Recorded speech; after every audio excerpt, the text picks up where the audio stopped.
Tinubu government condemns Israel-Iran crisis, silent on Benue massacre that claimed over 100 lives. Because they don't care about us now. Do they care? They don't care. It is what does not concern them that they will be putting their mouth. You are putting your mouth in Israel and Iran crisis. Iran that does not know you. Israel that does not recognize you. The things that is going on in your own country, are they bothered? No. We would rather put our mouth in things happening outside our own country and leave your own. You will leave your own problem.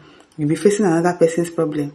You are condemning it, but you are not condemning the one that is going on right under your nose in your country that you are the president over.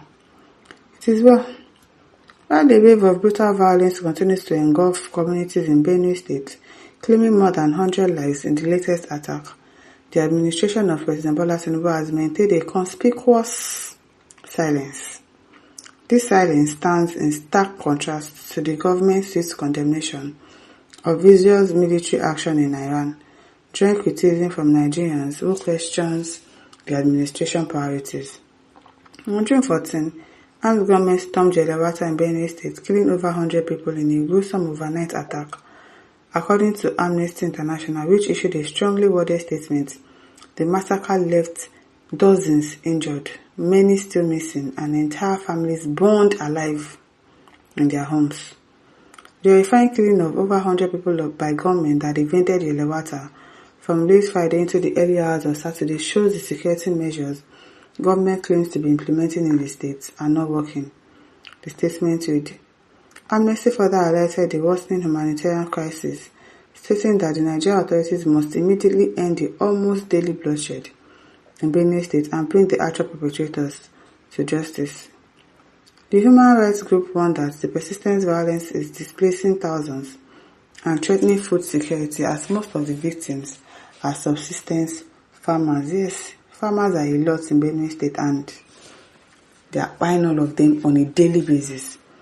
In a report by Ssacre reporters, it was revealed that 3 security operatives were also killed and 16 others injured during the Jelawata assault. Just 4 days prior, on June 10, 3 youths were ambushed and killed in Edeku-Gicho, Akpa local government area, LGA. The same week, in Agatu LGA, one Sunday Dushe was killed along the Odubeho-Ogbaelu road. He had earlier fled his community due to a previous attack and was reportedly living in a temporary refugee in another village, and they still got to him. Previously, while reacting to the escalating attacks in the state, Governor Hyacinth Alia of Benue State told channels that we are under siege.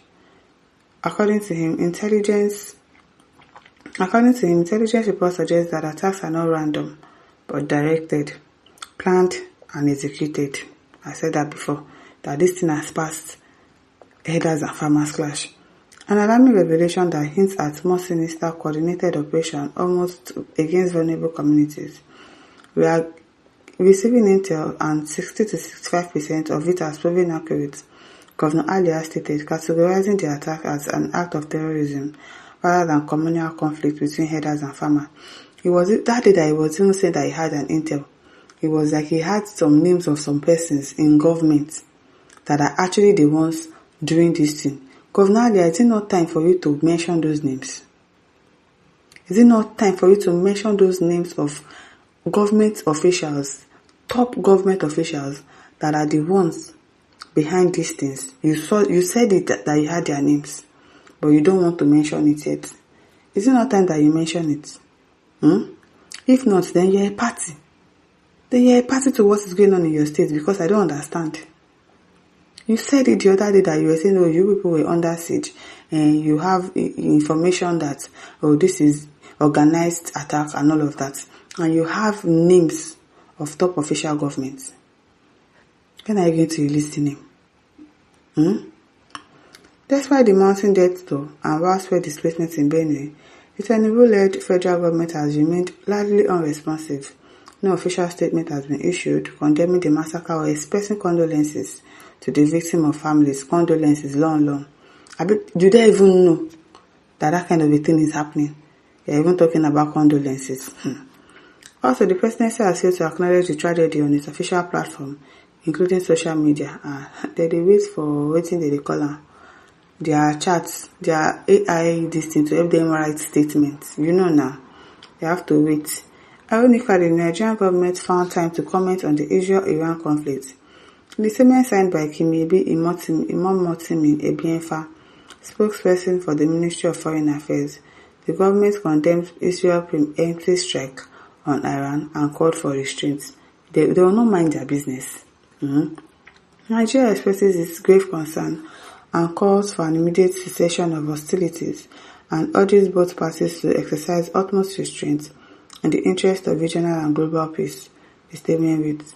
We reiterate that military action is not a substitute for negotiation. This move has drawn backlash from citizens who feel the government is more concerned with the international diplomacy than with domestic security. Oga, let us officially condemn the killings in Plateau State and Benue State first. Let us practice the Nigerian first policy. Let's first take out the speck in our eyes before attempting to take out the log in another man's eyes. Basi Etenam at Bazijoy wrote on X, reflecting his sentiments shared widely on social media. A report recently released by SBM Intelligence indicates that at least 2,000 Nigerians were died in the first quarter of 2025 alone, with Benue State recording 101 deaths, placing it among the worst affected regions. The report also noted that 136 security personnel died during the same period. As bodies continue to pile up and displaced communities struggle for survival, the silence from the Tinubu presidency speaks volume. Critics argue that while the government presents itself as a champion of peace on the global stage, it is failing to provide even the most basic